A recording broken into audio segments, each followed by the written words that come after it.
দীর্ঘ এক যুগ পর বিভিন্ন রেকর্ড গড়ে নিউজিল্যান্ডের বিপক্ষে ওয়ানডে সিরিজ জয় করেছে বাংলাদেশ ক্রিকেট দল। এই বিষয়টি নিয়ে আমরা আজকে কথা বলবো এটিএন নিউজের যে নিয়মিত আয়োজন আমাদের কথা অনুষ্ঠানে। শুনবো সাধারণ মানুষ এই ঐতিহাসিক জয় নিয়ে কী ভাবছেন। এবার শুনে আসি সাধারণ মানুষ কি বলছেন। বাংলাদেশ অনেকদিন ধরে একটু ব্যাকফুটে চলে গেছিলো। আমাদের ফেভারিট ফরম্যাটে হচ্ছে ওডিআই, কিন্তু আমরা দেখলাম যে ওডিআইতে কিছুদিন ধরে বাংলাদেশ একটু ব্যাকফুটে ছিল। তো ওইখান থেকে সিরিজ জেতা, আর আমার কাছে সবসময় ফেভারিট মুস্তাফিজ, সে 5 উইকেট নিচ্ছে। এরপর হচ্ছে শান্তর সেঞ্চুরি, এই সিরিজে একটাই মাত্র সেঞ্চুরি। তো সব মিলাই আবার প্রথম ম্যাচ হারা, এখান থেকে কামব্যাক করে টানা 2 ম্যাচ জিতে সিরিজ জয় করা, তো এটা একটা অন্যরকম, বাংলাদেশ ক্রিকেটের জন্য খুবই ভালো। বাংলাদেশ এত বছর পরে ভালো করছে, এটা আমাদের সকলের জন্যই ভালো। তো আমার মনে হয় কিছু কিছু ল্যাক আছে, ওইগুলো পূরণ করা উচিত। নিউজিল্যান্ডের সাথে সিরিজ জেতার কারণে আমি আমার নিজের কাছে অনেক ভালো লাগতেছে, কারণ বাংলাদেশের যেই স্ট্রেংথ টিমের বর্তমানে, এতে করে ওদের উচিত ছিল যে আরও আগেই হচ্ছে নিউজিল্যান্ডের সাথে সিরিজ জেতা। কিন্তু তারপরও আমাদের কিছু ল্যাকিং ছিল, টিম কম্বিনেশন অথবা হচ্ছে নিজেদের মধ্যে বোঝাপড়া বা টিমের মধ্যে যেই সমস্যাগুলো ছিল ওইগুলো বর্তমানে কাটায় উঠতেছে আস্তে আস্তে।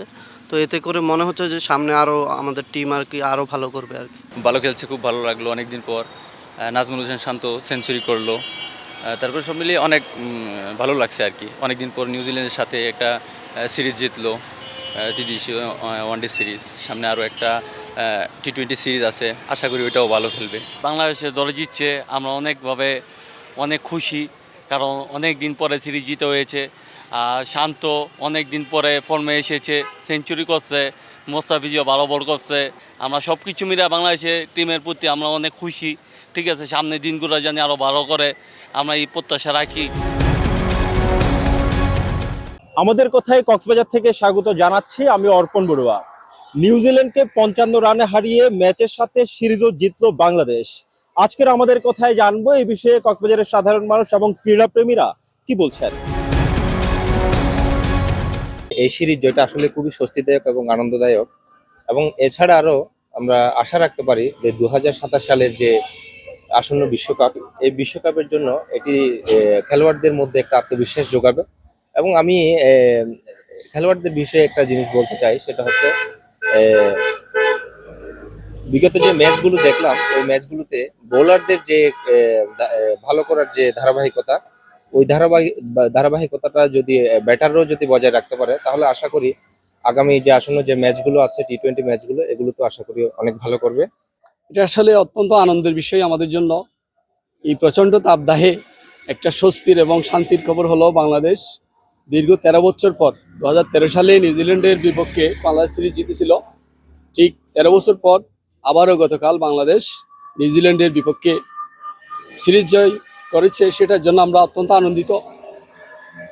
এটার ধারাবাহিকতা আগামীতে যাতে বাংলাদেশ ধরে রাখতে পারে, সে আশা কামনা করছি। এটা শুধু ক্রীড়াবিদদের বিজয় নয়, এটা শুধু সমগ্র বাংলাদেশেরই বিজয়, এবং আমি আশা করি অদূর ভবিষ্যতে এই বিজয়ীরা, এই ক্রীড়ামোদীরা আরো সফলতা অর্জন করুক, এটাই আমি কামনা করি। শক্তিধর নিউজিল্যান্ডের বিপক্ষে বাংলাদেশের এই জয়টি নিঃসন্দেহে একটি আমাদের জন্য আনন্দের এবং এটি ঐতিহাসিক জয়। আমরা চাই ভবিষ্যতে বাংলাদেশ ক্রিকেটের উত্থান পতন থাকবে, এর মধ্যে কিন্তু বাংলাদেশ ক্রিকেট যে ভালোভাবে এগিয়ে যাচ্ছে তার একটি দৃষ্টান্ত এই জয়টি। আমরা ভবিষ্যতে দেশের ক্রীড়াঙ্গনকে যদি আমরা আন্তর্জাতিক অঙ্গনে আরো বেশি বামুত্ব উজ্জ্বল করতে চাই, তাহলে বাংলাদেশ ক্রিকেট দলের যে চলমান বিভিন্ন সমস্যা সবকিছুকে যাতে আমরা জয় করে এগিয়ে যেতে পারি, সে লক্ষ্যে সরকার জন্য আরো কার্যকর উদ্যোগ নেবে।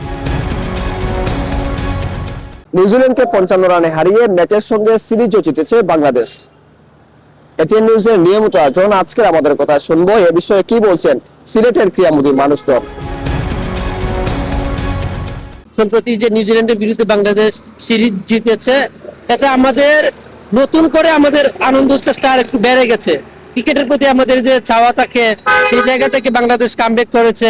এতে আমরা বাঙালিরা যারা খেলা দেখি, যারা বিশেষ করে ক্রিকেট খেলা দেখি, তারা প্রাণে একটা নতুন সঞ্চার হয়েছে। বাঙালিকে নিয়ে, বাংলাদেশিদের নিয়ে, বাংলাদেশি প্লেয়ারদেরকে নিয়ে আমাদের নতুন করে আশার আলো জেগেছে। আমরা প্রত্যাশা করব এই জয়ের ধারাবাহিকতার জন্য অব্যাহত থাকে। প্রথমত অভিনন্দন বাংলাদেশ দলকে নিউজিল্যান্ডের বিরুদ্ধে সিরিজটা জেতার জন্য। আর বাংলাদেশ দলের খেলা আগে দেখা হতো, এখন বর্তমানে দেখা হয় না, একটাই কারণ আতঙ্ক।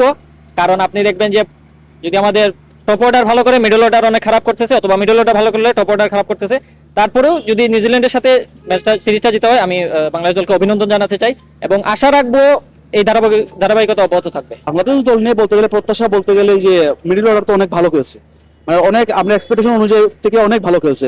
বাট আমাদের যদি আরটু ভালো করতে হয়, দেন আমরা অন্যান্য দেশের সাথে কম্পেয়ার করি 300 350 রান করতে হলে আমাদের টপ অর্ডারকেও ভালো করতে হবে। লাইক সাইফ হাসান পায় নাই, আমাকে পাইতে হবে। আমরা যদি টপ অর্ডার ভালো করি তাইলে দেখা যেত আমরা 300 ক্রস করতো, বা আমাদের লাস্টে ফিনিশিং যেটা আছে এটা যদি ভালো করতো তাইলে এটা তো আমরা 300 প্লাস করতে পারতাম। তো আমরা এইরকম মানে মিল করে নিতে হবে, একজন ভালো করতেছে তার মানে আমরাও ভালো করতে হবে, এটা নিজেকে মোটিভেট করতে হবে, ইন্সপায়ার করতে হবে। আদারওয়াইজ বাংলাদেশ ভালো খেলছে।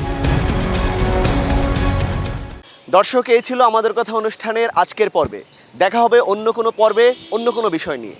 সে পর্যন্ত সবাই ভালো থাকুন, সুস্থ থাকুন, এটিএন নিউজের সঙ্গেই থাকুন।